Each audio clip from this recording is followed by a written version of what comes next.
wait, hold up. I cannot believe that the American people voted for this. If you are a person, a minority in this country, and you voted for Donald Trump, you got it wrong. I suggest that you watch this video all the way through so you can see what the next 4 years will be like. Come on, America. We're getting reports from the Washington Post this morning that Donald Trump has temporarily shut down the Civil Rights Division of our Justice Department.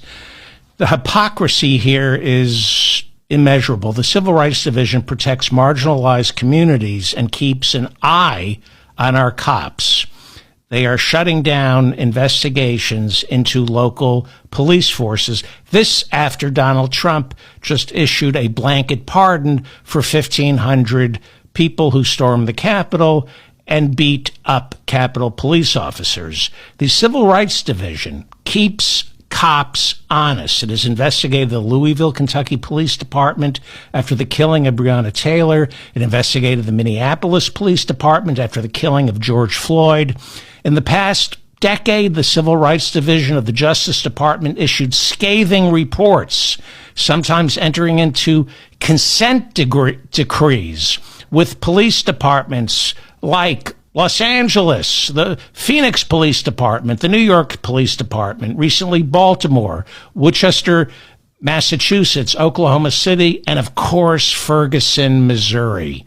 The Civil Rights Division of our Justice Department has repeatedly accused many of these police departments of using excessive force, unjustifiable, deadly force, unlawfully detaining homeless, discriminating against Black, Hispanic, and Native American people.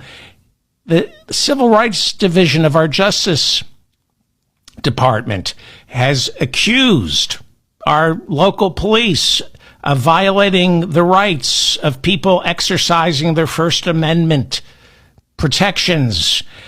The Civil Rights Division of the Justice Department has accused local police forces of discriminating against people with behavioral health disabilities. It is the Civil Rights Division of the Justice Department that tries to keep the cops from being fascist. Donald Trump, according to the Washington Post, has ordered a freeze on all civil rights enforcement inside our Justice Department. This is unprecedented. Damon Hewitt, president and executive director of the Lawyers Committee for Civil Rights Under Law, tells the Washington Post this morning, quote, "It's beyond unusual. We've never seen this before at this scale with any transfer of power, regardless of the ideology of any incoming president or administration." He went on to say this should make Americans both angry and deeply worried. This is more than just a changing course of philosophy. He said this is exactly what most people in the civil rights community feared, a Justice Department that was created to protect civil rights, literally abdicating its duty and responsibility to protect Americans from all forms of discrimination, unquote. 1,500 pardons. You're watching him very proudly putting his magic marker signature on 1,500 pardons for January 6th insurrectionists, 6 commutations. It sounds to me like all of them. I mean, this was about 1,500 people who were prosecuted. There were convictions as recently as this past week. And he has now sat down in the Oval Office to sign the pardons of the insurrectionists. He has just done it. Your thoughts? My thoughts are that this is the antithesis to what Dr. King stood for, but what the country should stand for. Because what we're really saying is that if you want to stop the transfer of power, because don't forget, they didn't just go and have a riot for a riot's sake, and they did do that, have an insurrection for insurrection's sake. They wanted to stop the certification of an election that people voted to have, which Dr. King and others fought to give us the Voting Rights Act. He's going to go against the principles of voting in this country and the principles of nonviolence by signing those pardons tonight. This month erased what our ancestors fought so hard for us to have. Erase all of the progress that we have made over the last 60 years with a swipe of a pen. If only we had some type of warning that this would happen. Oh yeah, we did. It was written right in Project 2025. You know that thing that y'all said he wasn't a part of? That thing y'all said we was using to fearmonger people with? It was written right in Project 2025. He basically said, you know, it's okay to discriminate. It's perfectly legal. Discriminate away. But see, here's the thing with that discrimination shit. It works both ways. If you are a minority-owned business, I suggest you think very carefully about who you serve and who you hire. And while I am devastated, I know that the pride comes before the fall. But unfortunately, a lot of damage will be done before that happens. So this is the time that we need to find our people.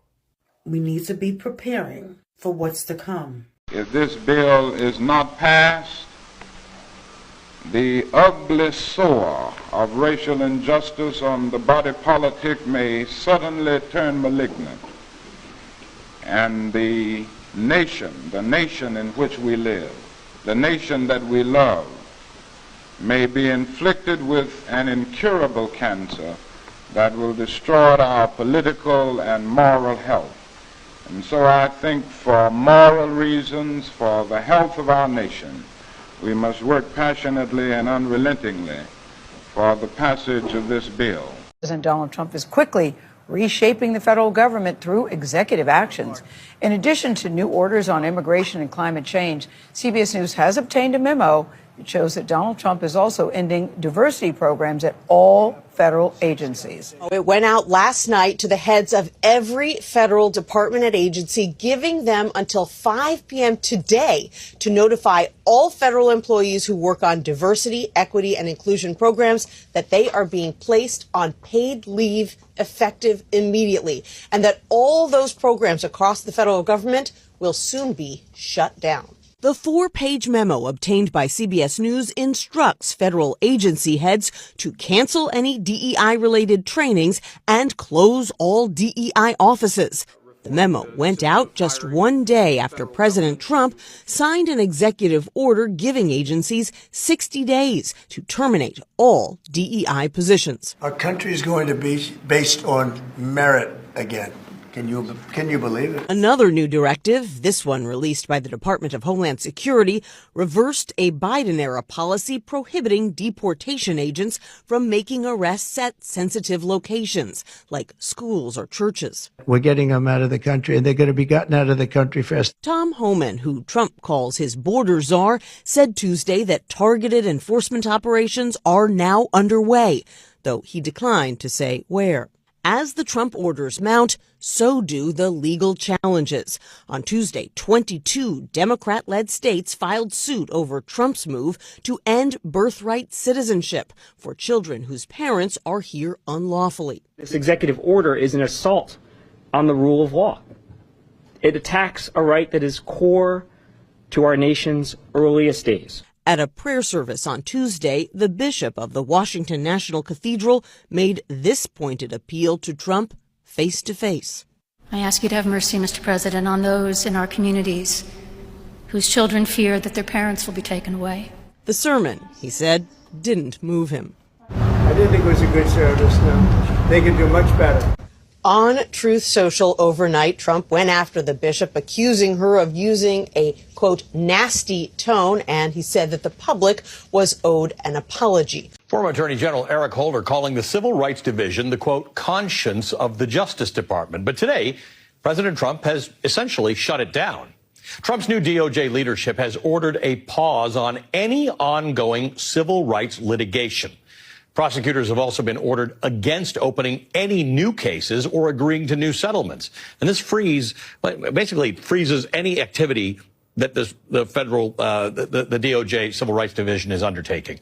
Trump's DOJ also ordered a halt on activity involving so-called consent decrees, which are agreements between the federal government and local governments to address discriminatory police practices, which could affect reforms and probes that were launched after the deaths of George Floyd, Breonna Taylor, and Tyree Nichols. The Civil Rights Division has a storied history It investigated cases like the Mississippi burning murders and the church bombing that killed 4 little girls in Birmingham, Alabama. It was a DOJ lawyer who faced down George Wallace in the schoolhouse door. And it was another DOJ lawyer who escorted James Meredith to integrate Ole Miss. In fact, that same lawyer, John Doerr, later walked 50 miles to safeguard protesters marching from Selma to Montgomery.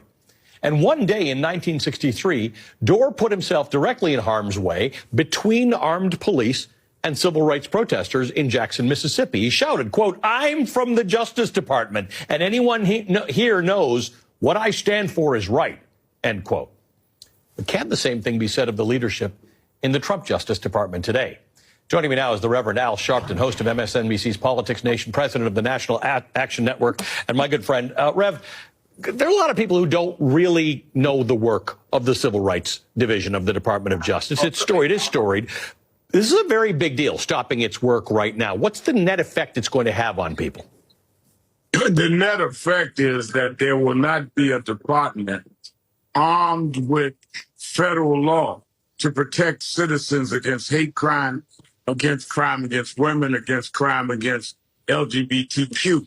The human rights of all of our citizens were protected by this division, the Civil Rights Division. And let's remember, when you mentioned George Floyd and Breonna Taylor, and you could have mentioned Ahmaud Arbery, all of that happened while President Trump was president, and he did nothing. But the Civil Rights Division under Biden came in and prosecuted the police in George Floyd, even though they had faced state charges and state convictions, and in Ahmaud Arbery. And they had consent decrees with those police departments. With all of that removed, Trump is now trying to have a society where there would be no redress for the George Floyds, no redress for the Minneapolis Police Department, as well as the departments that they put under decree under the Biden administration. So it is to really undo. He's already tried to undo with dealing with the question of suspending DEI. Now we're dealing with him disarming us from even having the law properly investigate civil rights crimes. So one of the reasons that the Civil Rights Division stepped in the cases that you mentioned is that states sometimes don't have the power. The crime doesn't meet some sort of state standard. And what the Civil Rights Division of the Department of Justice says is that this crime or this alleged activity violated someone's civil rights, and they go in with federal protection. So sometimes it's the lawsuit of last resort. It's not only the law. The feds have the resources that some of the states don't have, and it's different federal law. But let's not forget, when he first ran, Charlottesville happened. And you had people marching down the street saying Jews will not replace us. And the Civil Rights Division looks at that. We had the first hate crime summit in the White House with Joe Biden as president, Kamala Harris as vice president, with Jonathan Greenblatt of the American Anti-Defamation League and Mark Morial and myself chairing it. So he'll send a signal in 3 days. That I'm suspending DEI, diversity, equity, and inclusion, and I'm going to shut down the Civil Rights Division. He hasn't even been the president a week and has declared war on the human and civil rights of blacks, of Jews, of gays, LGBTQ, trans. He's declared outright war. I want to talk about consent decrees. Again, a word that a lot of people don't know in between times that we hear of these police abuses. But it's the federal government basically saying, we've examined your police department or your city. You have a pervasive pattern of discriminatory or bad behavior, and we're going to monitor you and check in on you until you improve. Donald Trump is saying that goes away. And here's the same guy that claims that the Democrats weaponized the system against him, but he will not have them look at whether or not they're dealing fairly with whole groups of communities, whole groups of people based on who they are. So you can deal with the individual downside, but you can't deal with what could collectively been something that would harm the rights of citizens. This is, I can't think in my lifetime a darker period in terms of dealing with the government not being accountable to protecting the citizens. You're talking about DEI. Donald Trump has revoked a civil rights rule that prevents workplace discrimination that was. Today, the president has rescinded the 1965 civil rights order that was signed back then by Lyndon Baines Johnson, the president at the time. This particular order protects people in the federal government from workplace discrimination, and it creates standards for hiring and any practices that their contractors also use to hire to make sure that the workforce is inclusive. The president said that this is because he wants it to be a meritocracy, essentially, and revoking these particular measures, he says, is correcting the illegal discrimination that has taken place. Mind you, the only discrimination that was taking place was and has been against the very people the order originally was designed to protect, an order that Republican and Democratic presidents, including himself in his first term, have upheld since 1965. So doing so now has quite a different motivation attached to it, one that we saw on the campaign trail, one that I spoke about many times. And in this particular order, it's a little bit more insidious. Essentially want to drastically change how discrimination is interpreted, changing it to focus more on anti-white practices to make them more white-friendly. This is their wording, not mine. Feel free to look it up. They're also pushing this even farther out to say that companies or organizations that maintain these practices from the 1965 order will have more difficulty interacting with the government, and that essentially means in terms of contracts that are awarded and the like. So this is one massive step that the federal government is taking to ensure that there is in fact not equity in this country, and putting a meritocracy first, which, as we all know, that favors the palm-colored people. Anyhow, just thought I'd let you know this wonderful bit of new news. Good luck out there. Let me make one final plea, Mr. President. Millions have put their trust in you. And as you told the nation yesterday, you have felt the providential hand of a loving God. In the name of our God, I ask you to have mercy upon the people in our country who are scared now. There are gay, lesbian, and transgender children in Democratic, Republican, and independent families, some who fear for their lives. And the people who pick our crops and clean our office buildings, who labor in poultry farms and meat packing plants, who wash the dishes after we eat in restaurants and work the night shifts in hospitals, they may not be citizens or have the proper documentation, but the vast majority of immigrants are not criminals. They pay taxes and are good neighbors. They are faithful members of our churches and mosques, synagogues, wadara, and temples. Marcus Garvey had a mass movement where blacks all over the country and other parts of the diaspora joined, which made him a target. J. Edgar Hoover's first assignment was Marcus Garvey. So we have said that they trumped up charges. They come at, if you're visible, they're gonna come after you. I've been through it all my life. Everybody that mentored me been through it. It is part of the price you pay. That's why I think it's in the Bible as a warning, Bishop Green, when Jesus said to his two disciples, said they wanted to sit on his right, left hand, he said, can you drink the cup? You don't even know what you're asking for. A lot of folks see the celebrity side, but they don't see the downside. And Garvey faced that headwind. and they needed to pardon him, and we had asked for several pardons, but one he did give us, and I want to thank him on his way out. I tried to get President Obama to do it, but Biden did that, the pardon of Marcus Mosiah Garvey. Give him another hand. Let me also give a salute to our staff here in New York and our chapters around the country around last week's Martin Luther King celebration. And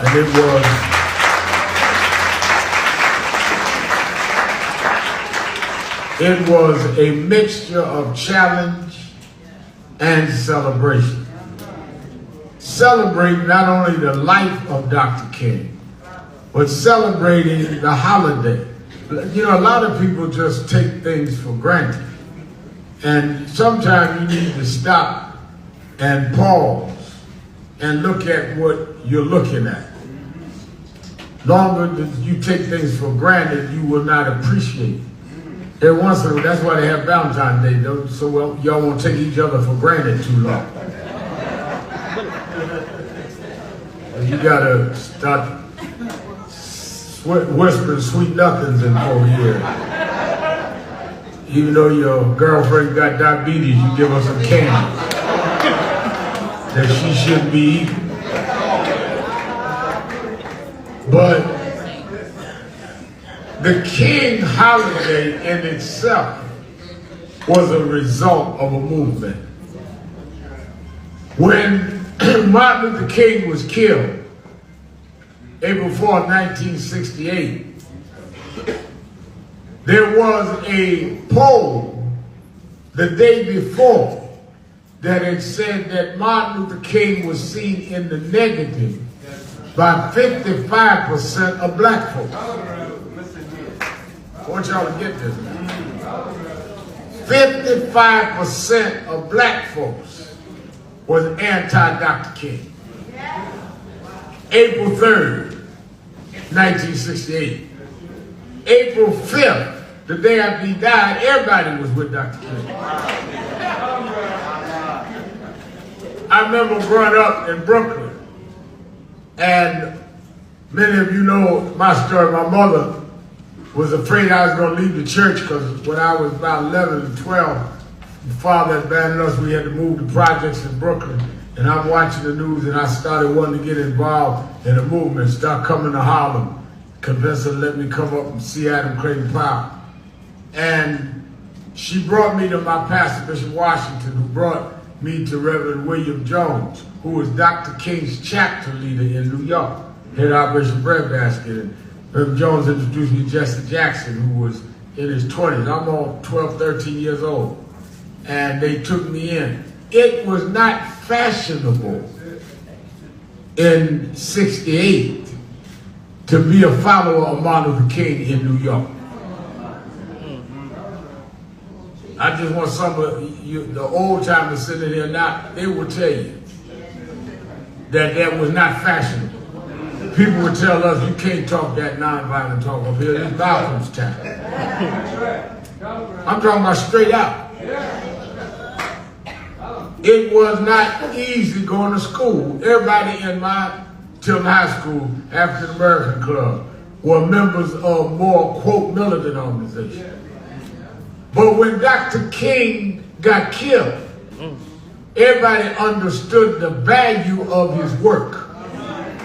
Sometimes you don't live to see the credit you deserve.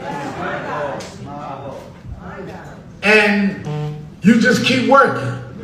When you know somebody is committed, is when they work with no credit.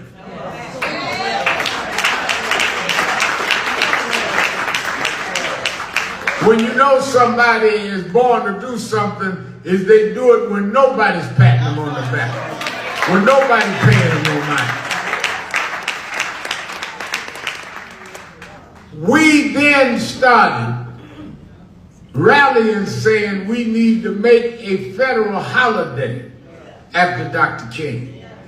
Mrs. King, Stevie Wonder, Congressman John Conyers out of Detroit, Michigan, started leading a drive just to have the holiday.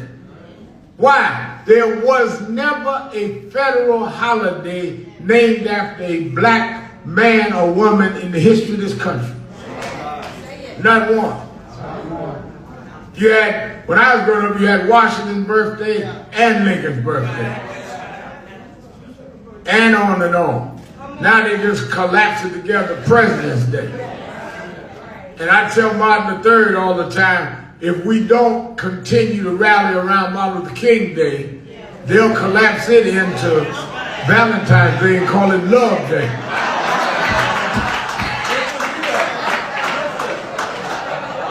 Oh no, they done put the presidents together. They'll put King and Valentine's Day together. So we marched, we petitioned. First time I ever went to the White House, James Brown, Godfather Soul, brought me there with him, where he lobbied President Reagan on the King holiday. The picture y'all see of me when I first started doing my hair, James Brown made me do my hair like him to go to the White House. And I got on my collar. We were going in the White House, this first time I went, 1982, to lobby for that holiday. Nobody ever thought that it was possible, but it happened. I want y'all to get this history, because things kind of sweep past us. Because right now there is a movement to erase black history from the school. Yes, sir. President Trump just talked about they're not dealing with black history parts in certain federal agencies. You need to know your history. Because if you don't know your history, you won't know where you are. And you don't know where you're going because you don't know where you come from.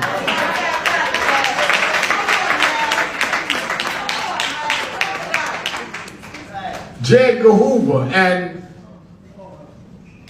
Ronald Reagan had called Dr. King a communist, called him names. But because people rose up, black and white, we made them give us a federal holiday. Can you imagine? Just think about it. In Birmingham, Alabama, where Dr. King was put in jail, fighting for a Civil Rights Act that you enjoyed.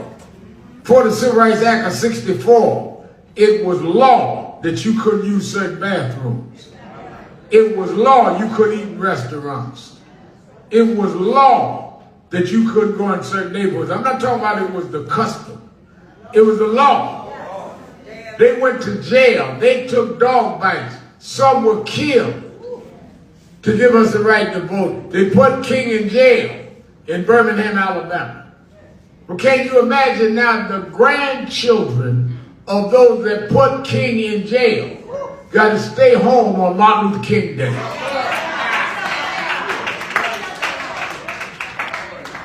The courts that prosecuted him closed on Martin Luther King Day.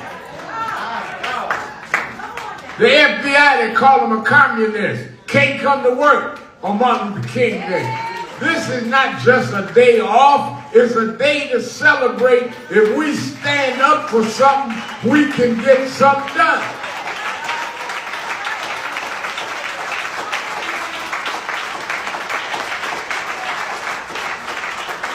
That's why folks be coming out. I don't know why y'all be going to rallies. Because we change stuff. Things don't happen by automatic. Things happen because some people stand up and change. And some of the very people that never go to a rally, never go to a march, never go to their own community meeting, too lazy to even go downstairs for a tenant meeting in their own building.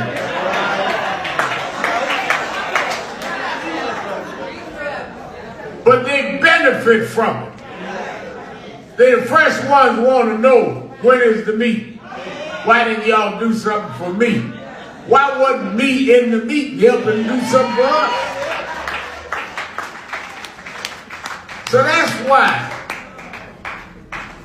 I celebrated and celebrate every year King Day. Because it is not only extolling a man who gave his life for us, it is also reminding us we can get things done if we get up and do it.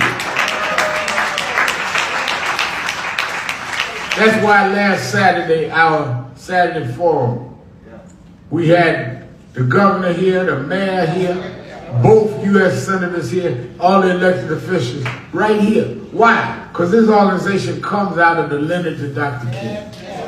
Martin Luther King III and us worked together. Coretta Scott King came to our events and said we were in the spirit of her husband. We may come here and report on what they're doing, because this is what the King movement was about that is now manifested in National Action Network. Now, that don't mean other organizations are not right, but this is what we do. I ain't trying to be with everybody. And I don't expect everybody to do what I do. I don't expect all ministers to do what I do. Everybody ain't called to do the same thing. Jesus had 12 disciples. And they had different gifts, different talents. Everybody don't do the same thing. Tyrone sing, I don't sing. I don't even sing in the shower. I start singing, the water stop.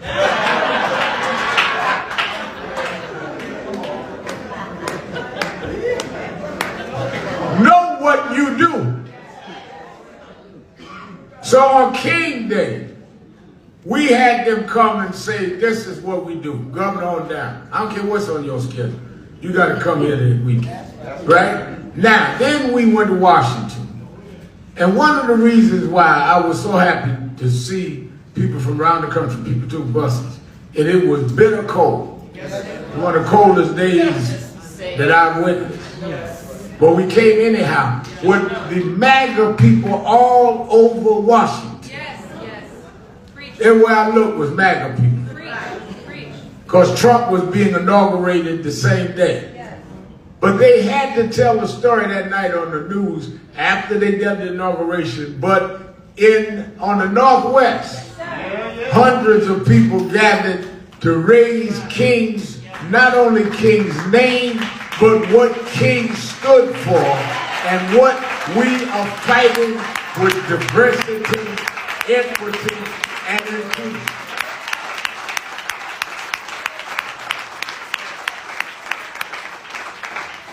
Now, let me, I'm going to get right back to that, but let me tie this together. Sunday, as God would have it, I was asked to preach the morning service MLK weekend at Abyssinian Baptist Church, which I did. And many of you came, and Reverend Johnson, the pastor, invited. It was a very good service. Sister Butts, widow Calvin Butts, all was there and was happy for the reconciliation. Adam Craig Powell was the first hero I watched on TV and got to hang around him as a kid. And he was a pastor of that church, and his daddy built that building. But I say all that to say, where it tied in is that Martin Luther King became known in the national discourse in 1955 with the Montgomery bus boycott. Rosa Parks, a seamstress, humanitarian woman in Montgomery, sat out in front of the bus, which was against the law. And the bus driver said, "Did you read the sign? Blacks to the back." And she would not give up her seat. He called the Montgomery police. They arrested her. Why am I stressing that? It's because in this age of Trump, you need to understand, they will change the laws. But he's talking about changing the law now, about birthright citizenship. It's changing the law. And once they change the law, they have the right to incarcerate you, arrest you, and do whatever. So what Dr. King did, all of y'all super duper militants, it was nothing more radical in the South in 1955 for blacks to stand up against the law. Y'all talking about they was singing and swinging. They was fighting the law. Hello. Now, when they started that meeting after Rosa Parks had gotten arrested, it was black churches that met Bishop Green and said that we are going to do what? We are going to boycott. We can't change the law. We ain't got no people in the Alabama state legislature that's going to change the law. We don't have anybody in the Montgomery City Council to change the law. But we don't have to participate by giving our money to support an unjust economic arrangement.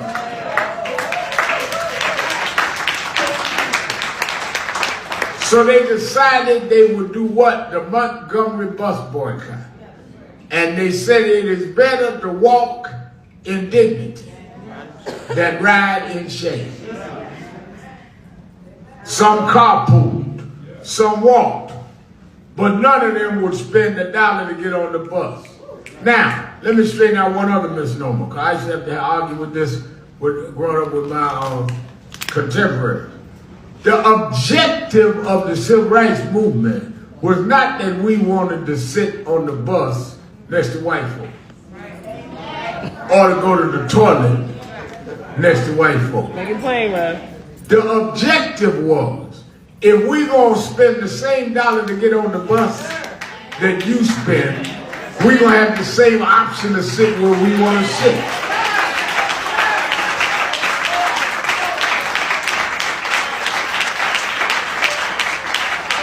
The problem is you let too many people try and interpret to you what other folks that are fighting for you are doing. I don't know why they're always causing trouble. No, we are breaking up trouble. So they did an economic boycott. Now watch this. Dr. King said that he learned the principles of how to boycott because he read a book that had been printed in 1944, which was 11 years before Montgomery. And it was a book named Marching Blacks. In 44, they weren't even calling themselves blacks. They called themselves colored. Y'all hadn't even got the Negro yet. But this author wrote a book, Marching Blacks. And the author was Adam Clayton Powell, pastor of Abyssinian Baptist Church. This is before he went to Congress. And he talked about how they would not hire blacks to become bus drivers here in New York. And that he and some of the ministers, Rev. Byrd, went down and asked the transit people. Now we went from Montgomery to New York, but we in New York before Montgomery. See, that's why this whole thing about that was a down south movement. No, the southern movement learned from the northern movement. Frederick Douglass was in the north. Adam Clayton Powell was in the north. Marcus Garvey was in the north. But you all think y'all, because y'all didn't have an accent and kept your chitlins at home and only had a hamburger at job, that you more cleared up and more polished than folk down south. You had the problems here and had to deal with them first. That's why the Harlem Renaissance was up here. Powell and them said that we will not ride the bus in Harlem unless you hire black drivers. And they had the Harlem bus boycott in the 40s, which is what King learned how to do in the 50s in Montgomery. Then they turned around. After they were successful, they hired first two black drivers, a bus. All you black transit workers ought to thank Adam Clayton Powell.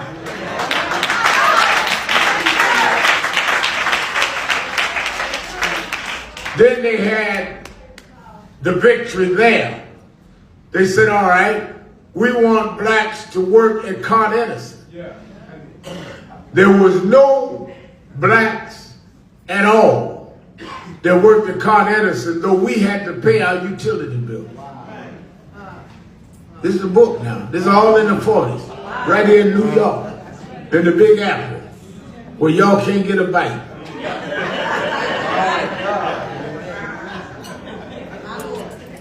They went down there with the heads of Con Edison. They said, we ain't hiring Negroes. It's all right, fine. They went and had what they call Black Tuesday.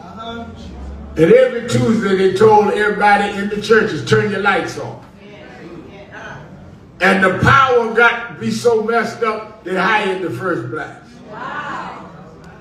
Then it got worse than that from the other side. They now say we want to hire blacks in a telephone company. Oh no, we can't do that. Okay, fine. This was at a time when in order to place a phone call, you had to call the operator, and the operator would place your call. So Adam Clayton Powell told everybody, call the operator, overrun the switchboard. And the big guys down at Wall Street couldn't get an operator because the switchboards was jammed up. And they called Powell down and hired the first blacks at the phone company. I'm telling you, you are in the birthplace where movements start.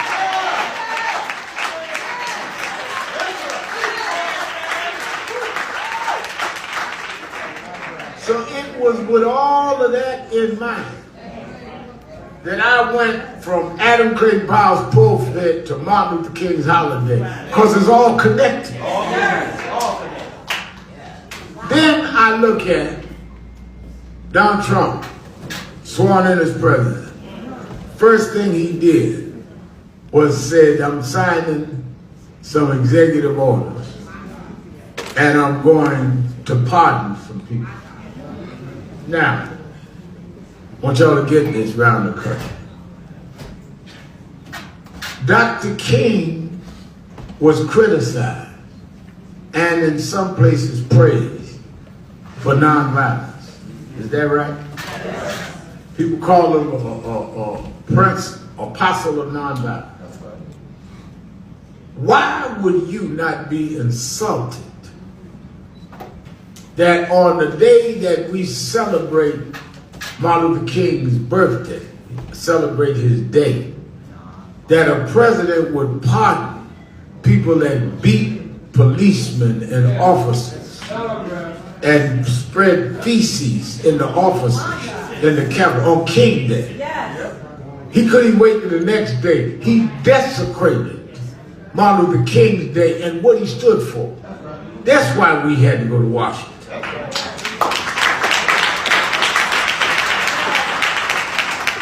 And we went to Metropolitan AME Church because that is where Frederick Douglass' body lied, and they had his funeral there, and where we brought Rosa Parks' body. So we wanted to connect this history and say in these times, we don't have to fight about the back of the bus. In these times, we don't have to fight about the register to vote. Though they play in voting games, we can register. But in these times, the issue in these times is you have a man in the White House from the North that was just like the Northerners that wouldn't hire us at Con Edison and that wouldn't hire us in the transit. You have a Northern manicured racist. Just cause he can get his nails done and his suits and his red tie don't mean he's any different from those overall racists down south.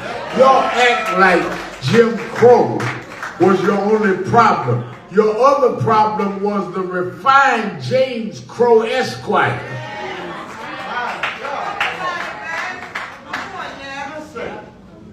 That is operating in the North. And we knew who Trump was. When Trump, who never opened his mouth when they killed a black boy in Howard Beach just for being in the neighborhood. And Trump was a big businessman, high profile. Never said a word. Never said his word, Bishop, when they killed Yusuf Hawkins for being in Bensonhurst.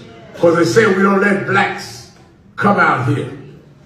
But when they falsely accused 5 young black and brown boys of raping and beating a white woman, one of them here this morning, stand up, Kerry Weiss, falsely accused.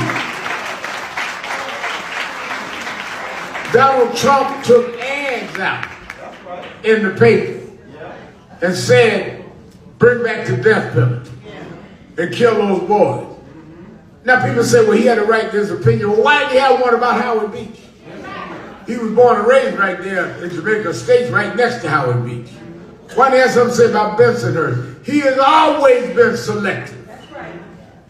But guess what? He comes out of the tradition and lineage of Northern exclusionary behavior.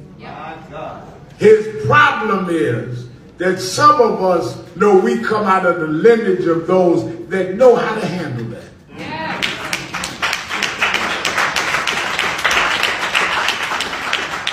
That's why, secondly, he did, is he closed the Civil Rights Division of the Justice Department. He ain't been president now for 5 days. He ain't even been there a week. He done closed the Civil Rights Division in the Justice Department. Closed DEI, Diversity, Equity, and Inclusion. And pardon all these thugs. All of this in 5 days. Now, diversity, equity, and inclusion is a next step from affirmative action. Why National Action Network has taken the lead on fighting this is that they started talking about DEI after the killing of George Floyd. Is that right? It was all affirmative action till then. But all of a sudden, corporate America said, oh my God, racial strife, people marching all over the world, white, black, everybody marching. We must have diversity. We're going to recommit. Now, we were the ones out front of George Floyd. I preached every funeral of George Floyd. We did the biggest march in Washington, 200,000 people in a pandemic. So we had to jump out here and deal with this because we were there when they started talking about DEI.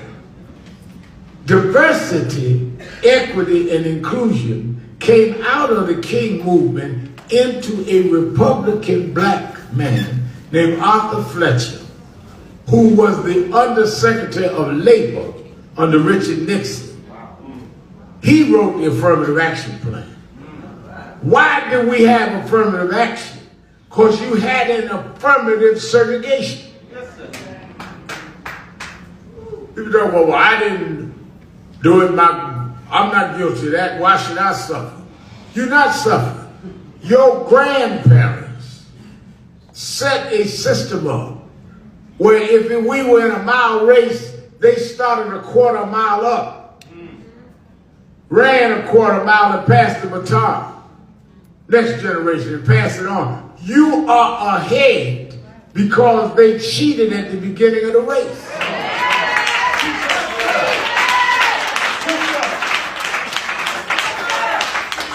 You ain't there because your granddaddy could run faster.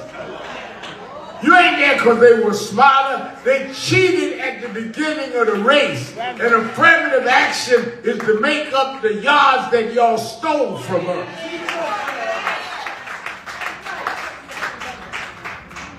Went into diversity, equity, and inclusion. Okay. So now Trump. And all the races, I'm going to end that. Okay. Then I go right back to King. They got the Senate. They done last night voted in a guy to be the head of the Department of Defense. He got a background of being an alcoholic. His friends told him. Background of sexual harassment. Never ran nothing. Was a Fox TV host on the weekend. Put him over the Pentagon. So they got the Senate. They got the House. But what they don't have is what King taught us and Powell taught us. They don't have the control of how we spend our money.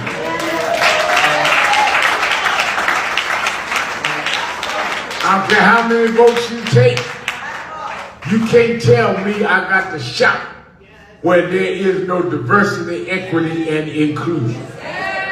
You can't make no law to force me to buy from folks that don't respect me.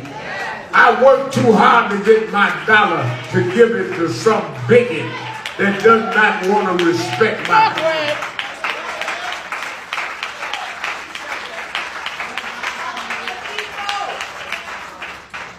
So what we announced from the pulpit that funeralized Frederick Douglass is that we are taking 90 days. We formed a committee with some scholars and members of all the leading civil rights organizations.